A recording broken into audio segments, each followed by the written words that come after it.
I give total 80 papers. I think I'm very content with my journey. 9th standard से NIT सूरत में ECE ही गोल था.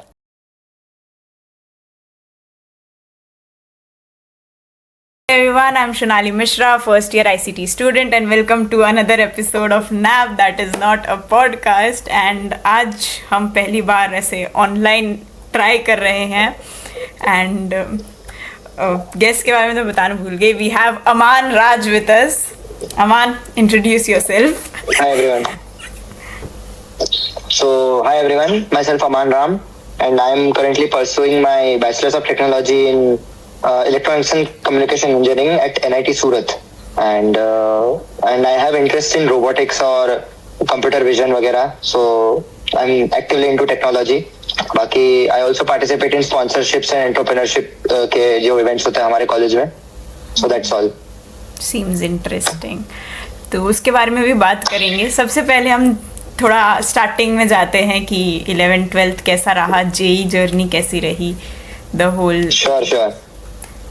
तो आप पहले से ही प्रिपेयर कर रहे थे या फिर 11th में स्टार्ट करा?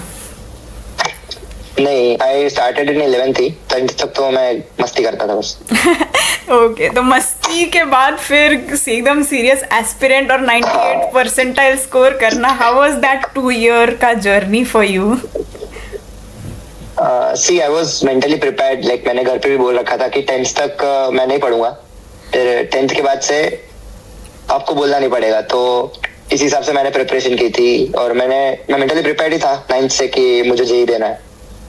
So जैसे 11th आया मैं एकदम सीरियसली पढ़ने लगा था. मतलब that level of you had कि भाई पढ़ना. क्लैरिटी. हाँ, क्लैरिटी. तो सही है. तो कैसा रहा वो पूरा फेज? क्या पार्ट्स थे, कुछ डिफिकल्टीज थी? What were the good things and you know how did you manage? एक ओवरव्यू. ओके, सो बेसिकली मैंने स्टार्ट एक एक्स कोचिंग में किया था. फिर 2 महीने मेरे को वहाँ पे समझ नहीं आ रहा था तो मैंने वाई कोचिंग में शिफ्ट किया. ओके. सो ये जो शिफ्टिंग था पूरा जो इनिशियल हाफ ईयर में, सो बहुत ज्यादा हेक्टिक था. सो इनिशियली मेरे को याद है मेरे जब टेस्ट होते थे तो टेस्ट में मेरा जो रैंक था 150 लोगों में से मेरा 105 120 ऐसे रैंक आते थे. So starting was difficult but ठीक है, मैंने मोमेंटम को कैरी किया. ऐसा बीच में गिव अप नहीं किया. तो ग्रेजुअली इट गॉट बेटर. फिर लास्ट में तो I was doing very well. तो स्टार्टिंग में एज यू सेड कि पहले अच्छे मार्क्स नहीं आए थे, तो did you feel like was it a bit tempting कि रहने ही देता हूँ, मेरा पढ़ के तो कुछ हो नहीं, ऐसा कुछ थॉट?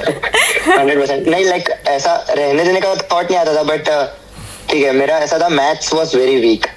सो मैथ्स में मेरे 12-13 नंबर 20 नंबर उससे ज्यादा आते नहीं थे. और मेरा फिजिक्स बहुत अच्छा था. तो at the back of the mind I knew कि आई कैन डू, क्योंकि ऐसा जेई इज नॉट ऐसा सब्जेक्ट वाइज वो प्रायोरिटी नहीं देता है. अगर आपके तीनों सब्जेक्ट्स में कितने भी मार्क्स आ रहे हैं वो ओवरऑल मार्क्स काउंट होते हैं. सो मैंने 11th में डिसाइड कर लिया था कि आई विल लीव मैथ्स पूरा और सिर्फ फिजिक्स और केमिस्ट्री करके जाऊंगा. बट 12th में मेरा मैथ्स थोड़ा अच्छा हो गया था बिकॉज हमारे सर अच्छे थे तो कैचअप हो गया. तो मतलब बाकी छोड़ तो दिया ही था मैंने मैथ्स. आपकी फैकल्टीज चेंज होती थी तो ऐसे दिक्कत नहीं हुई कि going from one teacher to another it's difficult?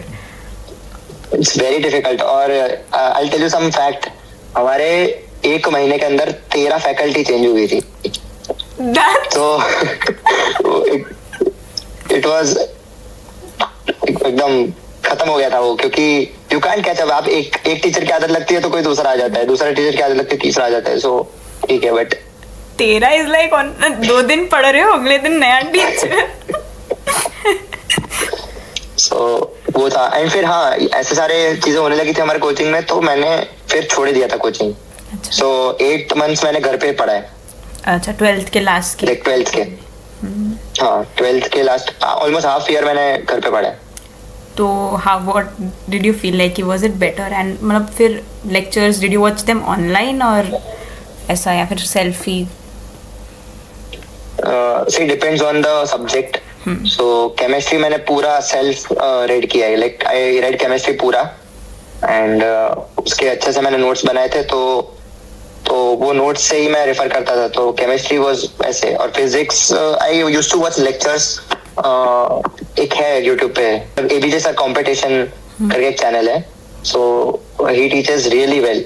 तो उन्होंने उनसे मैंने मैथ्स पढ़ा, और बाकी सॉरी फिजिक्स पढ़ा, और मैथ्स तो रैंडम सोर्सेज से मैं पढ़ता रहता था. ग्रेट. तो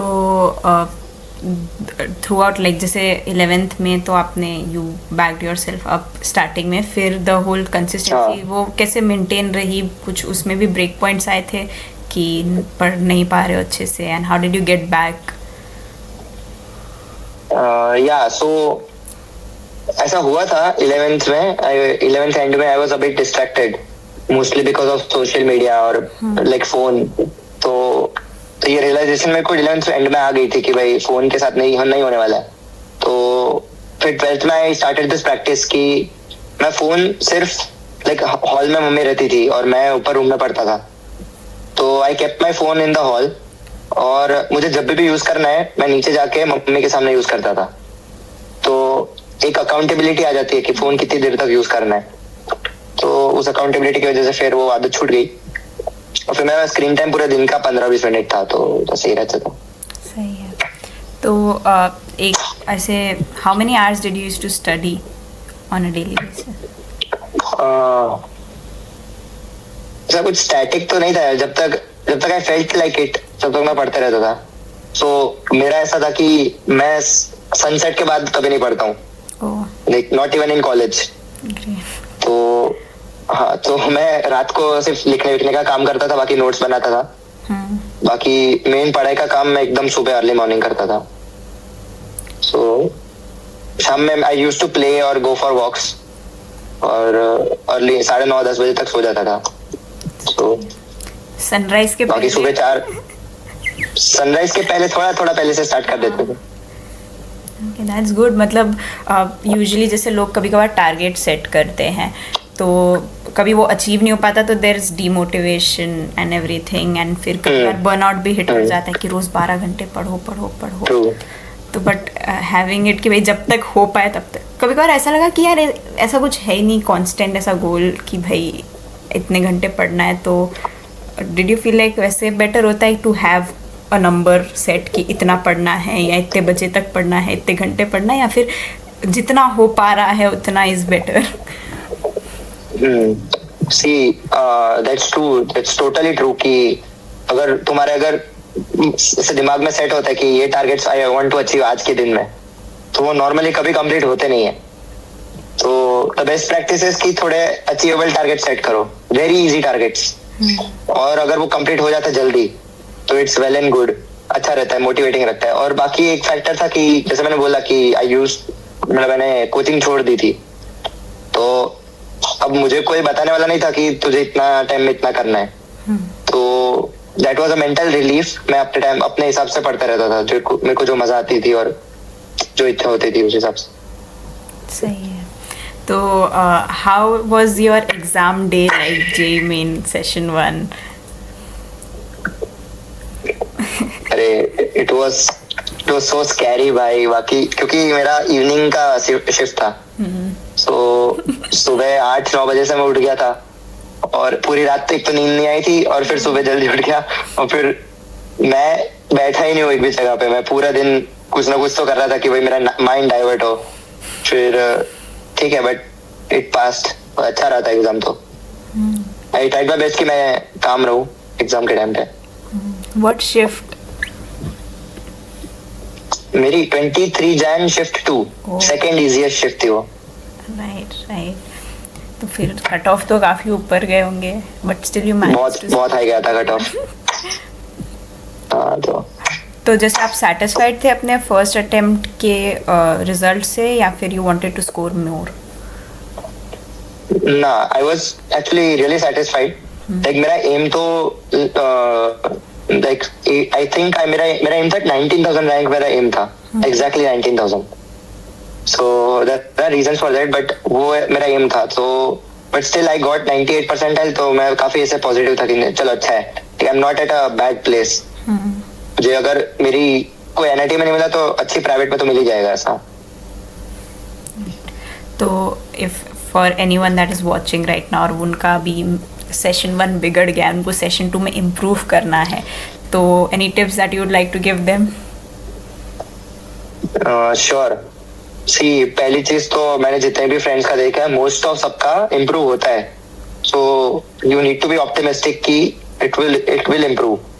दूसरी चीज ये है कि just keep on doing what you want. बाकी बोर्ड्स पे थोड़ा ध्यान दे देना, 75 से ऊपर रखना। और बाकी मैं तो ये बोलूंगा एनसीईआरटी करो केमिस्ट्री के लिए, और give as much as PYQs as you can, क्योंकि लास्ट जो महीने होता है, लास्ट 5-6 महीने होता है, उसमें जो डिफरेंशिएटिंग फैक्टर होता है वो ये होता है प्रीवियस ईयर पेपर्स, आप कितने मार्क्स दे रहे हो। सो मैंने लास्ट के मतलब जेई मेंस के फर्स्ट अटेम्प्ट के 20 दिन पहले और अप्रैल अटेम्प्ट के 20 दिन पहले, सो 40 डेज मैंने 2 पेपर्स दिए थे, एक दिन में 2 papers. So I give total 80 papers. तो उसके बाद वो आपको समझ आ जाता है कि पेपर का फॉर्मेट कैसा होता है। So you can almost guess the paper. So बस वही करो कि जितने दे सकते हो मार्क्स दो एंड क्विक एनालिसिस करो। What analysis method did you use for your मॉक्स? क्योंकि कभी कभार मार्क्स कम आते हैं, थोड़ा बुरा लगता है ना? बहुत बुरा लगता है। तो मैंने ऐसे एक नोटबुक मैनेज की थी। तो फॉर एवरी मॉक मैं से सेक्शंस बनाता था कि एक तो हो गए सिली मिस्टेक्स, फिर एक हो गए कि कॉन्सेप्चुअल ही मिस्टेक है कि मतलब कॉन्सेप्ट ही गलत लगा दिया, और तीसरा था कि मुझे कॉन्सेप्ट आता ही नहीं है। तो silly mistakes are the most मतलब एंडेंजरिंग पार्ट। तो कोई भी पेपर देखने से पहले वो बुक में एक बार रेफर कर लेता था। सो इवन जेई के पहले जो मैंने लास्ट चीज की थी वो था कि मेरे मिस्टेक्स वाली बुक मैंने एक बार गो थ्रू की थी। तो उससे क्या होता है कि जब आप पेपर देने जाते हो तो आपके दिमाग में पहले से रहता है कि ये मिस्टेक्स कॉमन है और आप करते हो नॉर्मली। तो दैट वाज माय एनालिसिस। बाकी तो कोई फैंसी सा तो कुछ नहीं था। तो ऐसी कोई चीज़ जो आपको लगी that was a differentiating factor for you कि आपने अलग की बाकी सबसे, जिसके कारण आपका इतना अच्छा स्कोर आया? हाँ, ऐसी 2 से 3 चीजें। एक तो है कि जो कंसिस्टेंटली मैंने फोन छोड़ा है, फोन और सोशल मीडिया को, क्योंकि मैं 7th स्टैंडर्ड से सोशल मीडिया पे था। तो मेरे को प्रॉपर वो उसकी आदत थी कि लाइक सोशल मीडिया के बिना तो मैं रह ही नहीं सकता, मेरे दोस्तों से पूरे दिन चैटिंग करना, ये वो। तो वो छोड़ के फिर उसको कंसिस्टेंटली मेंटेन करना, एक वो चीज हो गई। और दूसरी थी कि मॉक्स पे बहुत फोकस करना। मेरा ऐसा था कि जो हमारी कोचिंग थी उसके पेपर्स वेर वेरी इररिलेवेंट। तो वो पेपर्स देके अगर तुम्हारे अच्छे भी आ रहे हैं तो it does not prove anything, और बुरे आ रहे तो भी it does not prove anything. तो मैंने सोच लिया था कि ऐसे मॉक्स देने का कोई पॉइंट नहीं है। तो थोड़ा अपने पेरेंट्स के साथ डायलॉग बनाए रखो कि आप क्या कर रहे हो और आपका जो भी कर रहे हो उसका रीजन क्या है। तो मैंने अपने कोचिंग के मॉक्स छोड़ दिए थे सारे, और मैं सिर्फ प्रीवियस ईयर पेपर्स को एज मॉक्स देता था। तो ये एक चीज जो थी कि दिन में 2 मॉक्स देना और प्रीवियस ईयर मॉक्स ही देना, तो ये एक डिफरेंशिएटिंग फैक्टर था। भले ये एक ऐसा है कि इट लुक्स लाइक कि थोड़ा लेजी चीज है ये, because you are repeating the PYQs. आप कुछ नया क्वेश्चंस नहीं कर रहे हो, कुछ नया सीख नहीं रहे हो, but at the end of the day वही काम आएगा मेंस में। So that's it. सही बात है। राइट, एज यू सेड कि आपके कोचिंग के मॉक्स काफ़ी इररेलेवेंट होते हैं, एंड काफ़ी एस्पिरेंट्स के साथ ये होता है कि they can not find the perfect resource. मतलब काफ़ी बार उनके कोचिंग के मॉड्यूल्स इतने अच्छे नहीं होते, एंड फिर they just go to 10 different sources looking for something. तो how do you actually find what's the best? See, मेरा तो हमेशा से एक ही स्टांस रहा है, PYQ. You don't need anything else. कोई भी बुक को रेफर करने की जरूरत नहीं है। मैंने पर्सनली ये लेसन ले लिया था बहुत पहले, और ये this is one of the things that differentiated, जो मैं बता रहा हूँ कि मैंने पीवाईक्यूज के अलावा कोई रेफरेंस मटेरियल छुआ भी नहीं है 2 सालों में। तो मैंने एडवांस के भी पीवाईक्यूज किए थे एंड मेंस के भी। Like since the existence of these exams जितने भी पीवाईक्यूज आए वो सारे के सारे पीवाईक्यूज मैंने कर रखे हैं, और they are marked in my notes कि कौन सी जगह से कौन सा पीवाईक्यू आया हुआ है। तो दिस हेल्प्स इन, सी हम लोग 11th 12th में, मैं अगर सही बताऊं तो हम साइंटिस्ट बनने नहीं आए, हाँ साइंटिस्ट ही बनना है, हमें रैट रेस में आगे बढ़ना है। तो रैट रेस में आगे बढ़ने का एक ही है कि रेपिटेटिवनेस को फॉलो करो, तो पीवाईक्यूज करते रहो। बाकी of course you should be interested in science, तो उसके लिए आई वुड सजेस्ट एक यूट्यूब चैनल है वेरिटेजियम करके। सो दे नो इंडिया का जो सिस्टम है, तो उस हिसाब से वो लोग वीडियोस अपलोड करते रहते हैं related to science. So you should watch that अगर आपको और क्लैरिटी चाहिए। बट ठीक है, at the end of the day हमें एग्जाम्स में अच्छा करना है, तो पीवाईक्यूज करो बस। Honestly, if I could go back and change one thing during my journey, I would focus on PYQs rather than other resources. 100%. Okay. That's the like golden book, PYQs. So true. So, any things that you felt like could have been different in your journey, कुछ change कर सकते अगर? नहीं, I think I'm very content with my journey. मैंने जो भी किया मेरे को एकदम परफेक्ट लगता है। बाकी एक चीज है कि आई वॉज अ बिट ऐसे under confident in my mathematics का जो वो है कि 11th में मैंने गिव अप कर दिया था मैथ्स। सो लाइक अगर मैं वापस होता तो मैं वापस भी गिव अप ही कर देता, बट क्योंकि किसी ने मेरे को बता दिया था कि 12th का इजी है मैथ्स, तो अच्छा रहता। सो 12th का मैथ्स इज रियली अच्छा, मतलब एकदम कॉन्सेप्चुअल है, मजा आती है करने में। 11th के जैसा नहीं है, तो यही है। That was me with physics, I swear. 11th physics, Oh my God. But 12th physics, that made me believe कि थोड़ा तो कुछ हो सकता है। हो सकता है। And I loved math. I loved math so much. And Oh my God, that's so different.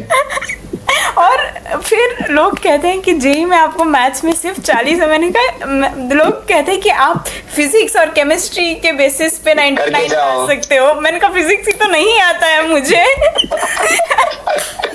अरे भाई, I seen this with so many friends जिनका भी फिजिक्स खराब था ना, उनका वो हो जाता है, क्योंकि मैथ्स में आप कितने भी तो you can score more than 50-60 marks, वो कैप हो जाता है।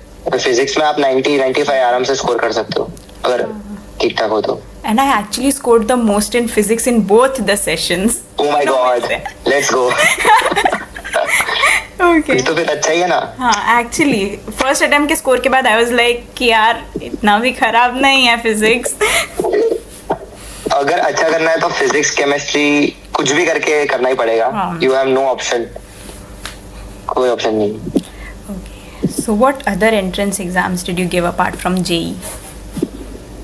Apart from JEE मैंने बिट्स दिया था, बिटसेट, और VIT का दिया था, और एक वो भी दिया था ट्रिपल IIT हैदराबाद का UGEE। Yes. Did you give good set? GUJCET, हाँ गुजकेट दिया था बेटे। ऐसे ठीक है। So how was the score in all the exams? मैंने बेस्ट JEE में परफॉर्म किया था। बाकी सारी एंट्रेंसेस में एक तो वो रीजन था, आई वॉज वेरी कॉम्प्लेसेंट। मेरा जब JEE का रिजल्ट आ गया था फर्स्ट, तो आई वॉज गेटिंग 98 परसेंटाइल। तो मेरे को NIT सूरत में मैकेनिकल मिल रहा था, तो आई वॉज वेरी कंटेंट। तो फिर मेरे को फिर और कोई एंट्रेंस एग्जाम में इंटरेस्ट नहीं था, तो मैंने ऐसे ही दे दिया था। So what about JEE Advance? Did you appear for JEE Advance? No, actually मैंने एडवांस नहीं दिया था, और बाकी एंट्रेंसेस में तो मैंने वही की बिटसेट दिया था, गुजकेट एंड वही VIT और ट्रिपल IIT हैदराबाद की UGEE। Advance I did not give. So ऐसे do you feel ऐसा regret कि why did you not appear for advance ऐसे? Kind of, but like मतलब मैं अपना तब का स्टेट ऑफ माइंड समझ सकता हूँ कि मुझे पता था कि मेरे को मेरी डिजायर्ड ब्रांच नहीं मिलती। तो अगर मैं वहाँ पे पहुंच भी गया होता तो I would be studying something which I don't like, so that would be pointless. So I'm happy कि ठीक है, जो भी किया सही किया। Okay, so ऐसे did you have ऐसा college in mind कि यहाँ जाना है? Was SVNIT ऐसा one of your choices or something? ऐसा कुछ? 9th स्टैंडर्ड से NIT सूरत में ECE ही गोल था। So इसलिए मैंने वो रैंक जो स्पेसिफाई किया था 19,000।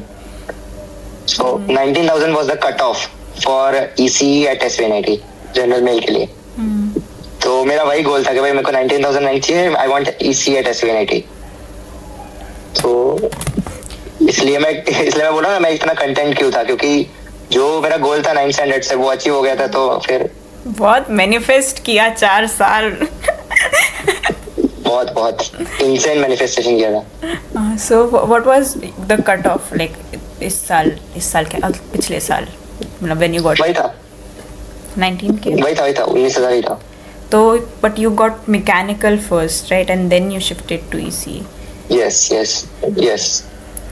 So first attempt में मतलब I was getting वो mechanical, and फिर second attempt के marks के basis पे I was getting ECE. But I was ready for mechanical also. Like वो 2 ही branches मैंने भरी थी अपने काउंसलिंग में. Okay. तो जैसे काफ़ी लोग काफ़ी अलग अलग एंट्रेंस एग्ज़ाम्स देते हैं, तो there could be 2 sides to it कि एक तो फोकस बहुत ज़्यादा डाइवर्ट हो जाता है, डिवाइड हो जाता है इन एग्ज़ाम्स में, और दूसरा कि भाई यू हैव बैकअप्स. तो what do you think is better out of the two? See, I think you should apply for every entrance exam possible. Baseline ये है, but you should focus on one. So बाकी सारी ऐसे ही आप you are just getting used to entrance exams उस point of view से दो. बाकी you need to prepare for only one exam, JEE, क्योंकि mostly आपको सारी colleges JEE से मिल जाएगी. तो you need not focus on 10 of exams. आप एक पे फोकस करो, but you should keep backup 100%. तो आप जैसे SPNIT में आर देयर एनी स्कॉलरशिप्स और स्टफ ऑफर्ड?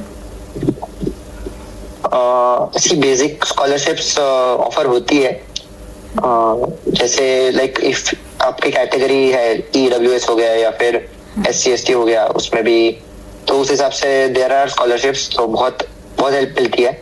बाकी रिलायंस हाँ मेरे कुछ फ्रेंड्स हैं, so they have applied for this scholarship from Reliance. So I'll share you the details इसके बाद. तो they get around 50,000 per year scholarship from Reliance. Okay. So what's the procedure for the Reliance scholarship? Procedure, so I think basically आपको पहले apply करना होता है, and फिर वो आपके एफिडेविट वगैरह चेक करते हैं, पेरेंटल इनकम चेक करते हैं, आपका ITR चेक करते हैं. फिर उसके बाद आपको आपके घर की फोटो सेंड करनी होती है, और ऐसा थोड़ा लॉन्ग प्रोसेस है 2-3 महीने का. उसके बाद दे अप्रूव द स्कॉलरशिप, तो आपके बैंक अकाउंट में आ जाते हैं पैसे 50,000. ग्रेट. ओके, ये तो मैं सोचा था कि मैं सबसे पहले पूछूंगी like when I meet you, but again since Surat is my hometown, how is Surat from someone who has not... Oh my god, Surat is your hometown? Yeah, I was born and brought up in Surat. What do you mean? No way, crazy. So, I love Surat. Except for the weather, Surat is really nice. Random बारिश. कभी बारिश और इतना sweaty weather, ना humid, बाप रे. But ठीक है, यहाँ के बीचेस मेरे को बहुत पसंद है, एंड हमारा संडे का गो टू होता है. So हमारे हैंगआउट स्पॉट से एकदम सेट है, एंड वी लिव मतलब SPNIT इज लोकेटेड इन काफी पॉश एरिया. तो यहाँ पे आजू बाजू भी मतलब रिक्रिएशनल चीजें बहुत है करने को, खाने पीने में मजा आती है. आई एम लविंग इट, बहुत मजा आती है. How is the food? Like in the college? नहीं, उसके बारे में तो बात ही नहीं करनी. हाँ वही. I was gonna say कि let's not go there. I can understand. सूरत का फूड इज तो एपिटोम ऑफ टेस्ट. इतना ज्यादा फ्लेवर बॉम्बिंग होता है, पर चीज बॉम्बिंग होता है हर चीज पे. बट आई लव इट, बहुत अच्छा है. यहाँ के एकदम अलग अलग ऐसी आइटम्स आपको कहीं नहीं मिलेगी जैसे सूरत में मिल जाएगी. फूड वाइज तो एपिक है. तो इसके अलावा भी how has your college life at SPNIT been for the past semester? So it has been very very hectic, I would say, but hectic in a good way. So like academics are very chill. See, honestly मैं बताऊं, यहाँ पे academics बहुत chill है. आपको बहुत ज्यादा extra time मिलता है to do whatever you want. तो उस एक्स्ट्रा टाइम में हमने बहुत ज्यादा एक्टिविटीज को टेक अप कर लिया था. इस वजह से थोड़ा एक्टिव हो गया, बट यू एंजॉय इट, मतलब पूरा दिन आपका जो होता है, you are constantly meeting new people, आप कुछ ना कुछ कोई इवेंट में पार्टिसिपेट कर रहे हो, तो इट्स रियली फन, बहुत मजा आती है. Plus, starting में you mentioned that you have been doing a lot of stuff in college. Yes. So that's a plus point. I guess it's great. So, what do you feel like the coming 4 years? अब तो 3 ही बाकी, 3 years are gonna be like, and what after that? I'm morbidly clueless कि क्या होगा अब next 4 साल में, because मैं अब I can't even process कि अभी क्या चल रहा है. So नेक्स्ट 4 साल में तो मेरे को कुछ नहीं पता क्या होगा, but I'm looking forward कि वही थोड़ा I invest myself more into technology. Like इसी रीजन से मैं यहाँ पे आया हूँ, तो और ये एक्सपोजर यहाँ पे मिलता है, तो I want to make the best use of it. बाकी I enjoy socializing, so जितने ज्यादा फ्रेंड्स बना सकते हो उतने ज्यादा फ्रेंड्स बना के जाएंगे. Great. It's true. Okay, एक क्वेश्चन रह गया, I wanted to do it से स्टार्टिंग में, बट हाँ, तो जैसे for people who find one specific subject very difficult and you have to, मतलब भले ही कम बट स्कोर तो करना है, जैसे मेरे लिए फिजिक्स था, for you it was math, so how do you deal with that one subject? मेरा भी मैथ्स जैसे वीक था. देयर आर 2 ways मैं बताता हूँ. अगर ट्राई फॉर योरसेल्फ कि अगर आपको बेसिक्स एक बार समझ आ जाए खुद से ऑनलाइन, और फिर आप PYQs कर पा रहे हो, भले 1-2 बार देखना पड़े एंड आपको टाइम लगे करने में, बट आप धीरे धीरे अगर उसको कैचअप कर लेते हो, तो बेस्ट थिंग, अगर कोई सब्जेक्ट हार्ड लग रहा है तो यू जस्ट नीड प्रैक्टिस उसमें.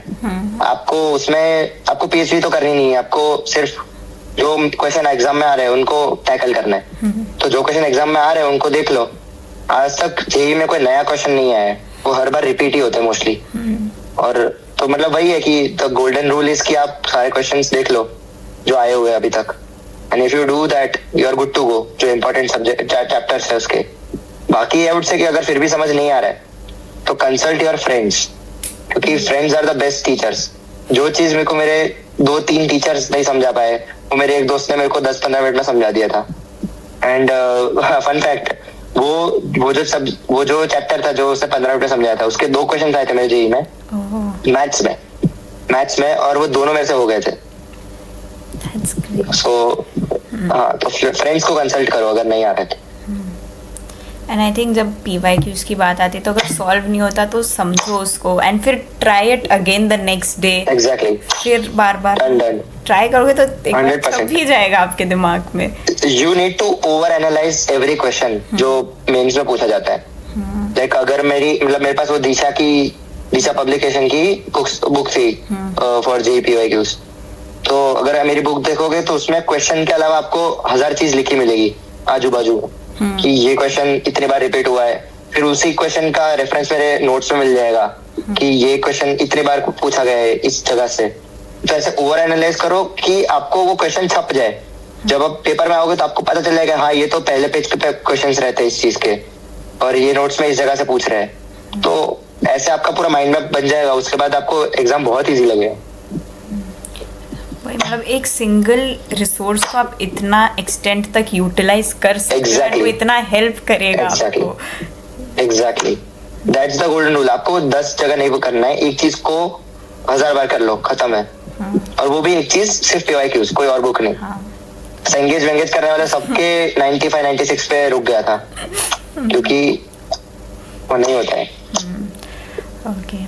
So before ending, we have this thing where we ask the guest to give one final piece of advice जो वो चाहेंगे कि जो भी वीडियो देख रहे हैं वो और कुछ नहीं पर ये ज़रूर सुनना. I would say कि देखो 2 साल है तो थोड़ा कर लो, क्योंकि मैं personally I am not a type of student जो पढ़ता है. मैंने 10th तक बिल्कुल पढ़ाई नहीं की थी, और मेरा फुल ध्यान मस्ती में और ये सब में रहता था. तो आई वुड से कि ट्राई योर बेस्ट कि बस ये 2 साल थोड़ा फोकस कर लो. And college life is really अच्छा, लाइक मजा आती है कॉलेज में. सो जो लोग बोलते हैं ना कि एक बार 12th कर लो फिर थोड़े मजे है, तो मजे तो है, So you will have to study, but it's a different environment. तो 2 साल थोड़ी मेहनत कर लो. And हमारे सर बोलते थे मैथ्स के कि the pain of hard work is better than the pain of guilt. That's तो true. you live by that. मैंने ये पढ़ा था कहीं पर and it hit me. It did hit me. Yes, so I used to live by that. तो अगर कभी मन ना करे तो थोड़ा अच्छा एक तो मोटिवेशनल कोट्स रख लो अपने बाजू में यहाँ के. हाँ. एंड कॉलेज की चाहे जितनी बुराई कर लो, जितनी कॉलेज लाइफ की कंप्लेन कर लो, देयर इज स्टिल फन. भले जितना भी हो, it's fun. There is always a fun component because इतना जो रैंडमनेस होती है हॉस्टल्स में, कॉलेज में, इट्स रियली फन. और आई वुड लाइक टू से एक चीज जो आई ट्रूली बिलीव, यहाँ पे ऐसे बहुत सारे लोग मेरे फ्रेंड्स हैं जिन्हें कोई इंटरेस्ट नहीं है इंजीनियरिंग में. They were forced to take up engineering and they are studying something which they don't want to. तो आई वुड से कि अगर ऐसा है तो मेक द राइट चॉइस. आपको जो जिस चीज में इंटरेस्ट है उसमें ही पहले से शिफ्ट हो जाओ. आप यहाँ पे 4-5 साल बिगाड़ के फिर कोई चीज में शिफ्ट हो, उससे अच्छा है कि आप पहले से वो करो, मतलब उस पर ध्यान दो. क्योंकि फिर वो पॉइंटलेस हो जाए, आपको ऐसा केज लगता है कि आप कहीं पे फंस गए हो. सो वो फीलिंग नहीं आनी चाहिए. अगर आपको सही में टेक्नोलॉजी में इंटरेस्ट है, आपकी ब्रांच में इंटरेस्ट है, तभी इंजीनियरिंग परसू करना. Okay, so that is it from our side. If you found this Thank video you. helpful, then don't forget to drop a like, comment down any college or major you would like us to cover, and for more such videos, subscribe to our channel, and don't forget to follow our Instagram for any BTS or raw footages. Bye bye.